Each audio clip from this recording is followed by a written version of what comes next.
Jesus came and stood in their midst and said to them, "Peace be with you." When he had said this, he showed them his hands and his side. The disciples rejoiced when they saw the Lord. Jesus said to them again, "Peace be with you." John chapter 20, verses 19 through 21. After a confusing Easter morning filled with bizarre messages, the stone was moved. His body's not there. The burial clothes still are. Mary says that she saw him. Jesus appears for the first time to his friends as a group. The Gospel of John says that they were gathered in a locked room, fearful of being found together and arrested by the temple leaders, when suddenly Jesus is there in their midst. "Peace be with you," he says. This is a conversation that could have gone so differently. Imagine yourself as Jesus in this situation.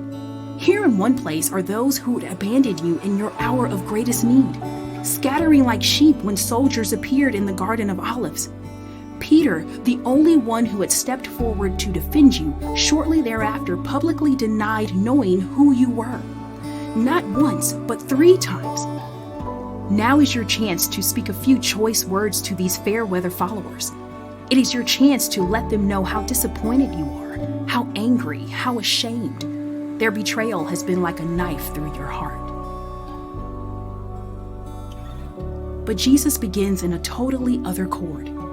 "Peace be with you," he says. Note that this is not the same thing as sweeping everything under the rug and pretending that nothing had happened. It's not the same thing as jumping in with a bear hug and a hearty laugh as if they could pick up the old relationship where they left off a month ago. Jesus' greeting is not judgment, and it is also not warm fuzzies. It is the typical way that people greet one another in the Middle East. Shalom. Assalamu alaikum. As the Irish poet Padraig O'Tuama notes, it is simply hello. Hello to you in this locked room. Hello is the beginning of a new conversation. The last 2 years in healthcare have been deeply divisive ones. In the midst of an ever-evolving pandemic, we have had to figure out what PPE should look like and how it should be allocated. We've had to navigate staffing shortages and new pay structures. We've dealt with vaccine exemption requests and delayed surgeries and the need for diversion because all our beds are full. We've lost beloved co-workers who couldn't take it anymore and left. Even more tragically, we've lost colleagues who have died. We know exactly what it's like to feel locked together in a space full of fear, suspicion, and anger, each sure that part of the reason we are in this situation is because of the actions and stances of the others in the same building. And into this space, can you imagine Jesus entering with neither judgment or naivete, simply saying, "Hello, peace"? In the Gospel of John, it says that he then showed those gathered the wounds in his hands and side.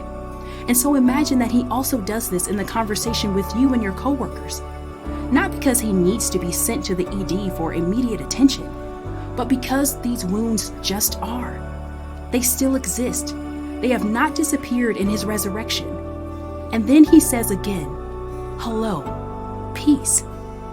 Where do you imagine the conversation would go from here? In the Gospel of John, Jesus begins to speak about forgiveness, which again is not the same as sweeping things under the rug, but rather it is about not allowing the past wounds to continue to keep hurting us each time we think about them. Forgiveness is about letting the past be past and the present be present, and starting a new conversation with a hello. Perhaps in your own situation, it feels too soon to speak of such a thing. Maybe it is. But today, in your Easter journey, imagine yourself drawing up alongside those gathered in the room that first Easter night, and ask for new insight as to how you can be part of beginning the conversation anew in your own setting. Who could you go to and say, "Hello"?